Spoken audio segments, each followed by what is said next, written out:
গুপ্ত হামলা করছে আমাকে। অথচ কেউ কেউ জামাতকে গুপ্ত বলে, কিন্তু নাউজুবিল্লাহ মিন জালিক, বরং এই আওয়ামী লীগই সবচেয়ে বড় গুপ্ত হত্যাকারী। আমার মোবাইল, দামি মোবাইল তারা নেয় নাই, কিন্তু তারা আমার মাথা নিতে চেয়েছিল। ভাই এখানে আমি চিনতে পারছি, কিন্তু বুঝতে পারছি, কিন্তু দেখা যে যে মাস্ক পরা ছাড়া ছিল, মাস্ক খোলা অবস্থায়, তাকে আমি চিনি না, সত্যি কথা।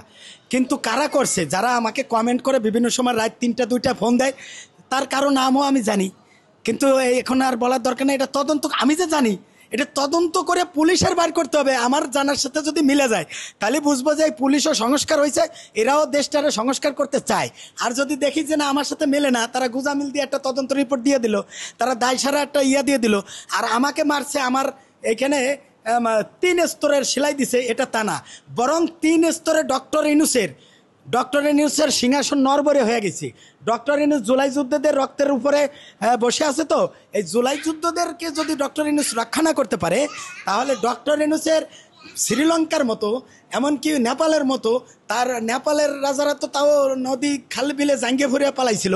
ডক্টর ইউনূস এই সরকারের উপদেষ্টারা কি নিয়ে পালাবে আমি বলতে পারি না। আমি মোহাম্মদপুর থেকে, আমি প্রতিনিয়তই আমার মোহাম্মদপুরে নিউ মুসলিম ডেভেলপমেন্ট অ্যাসোসিয়েশনের অফিস আছে, ওখান থেকে আমি আবার আমি পার্টি অফিস করি, আমি একটা বিএনপি করি, আমি দল করি। আমি এখান থেকে সেরে আমি 9টার দিকে আমি পৌঁছে গেছিলাম মধুসিটি হয়ে কেরানীগঞ্জের বটতলি। তো বটতলির কাছাকাছি যখন গেছি, তখনই ওইখানে একটা হিন্দু এলাকা আছে, হিন্দু এলাকার পরে একটা ফার্ম আছে। ওই ফার্মের পরেই ওরা একটা মানে যেখানে আমার ওই ঘাসের মধ্যে নিয়ে একেবারে ওই যে মানে পেঁয়াজ কুটার মতো কাটতে পারে সেই প্রস্তুতি নিয়েছিল। এবং এই প্রথমেই কল্লা কাটি ওরা ভিডিও সাইডে টুইটারে মুইটারে এগুলি হাসিনের কাছে পাঠাই দিত, বলতো যে টাকা পাইছি আর বাকি টাকা দাও।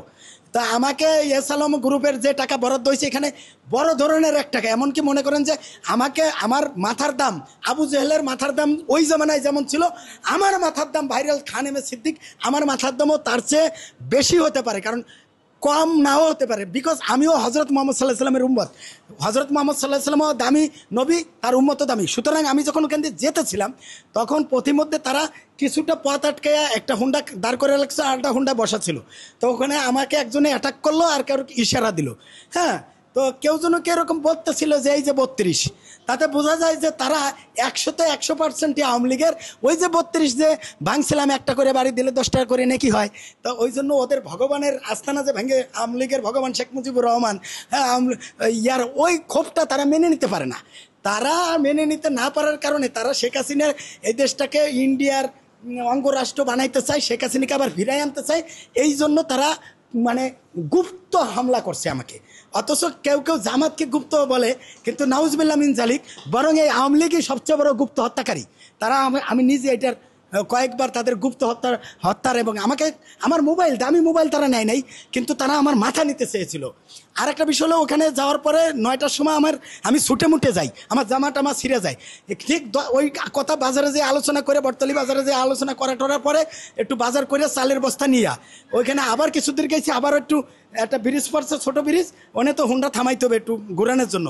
তো ওইখানেই পাইয়া, আমার হুন্ডা গতি কম ছিল, আমারে ওই একটা বাইর করলো চাইনিজ কুড়াল, হ্যাঁ, এই খুব শুরু করলো, আরেকজনে বাইর করলো একটা রামদা, আরেকজনে একটা কি যেন হাতুর নাকি বাইর করলো, এই জাতীয় আর কি।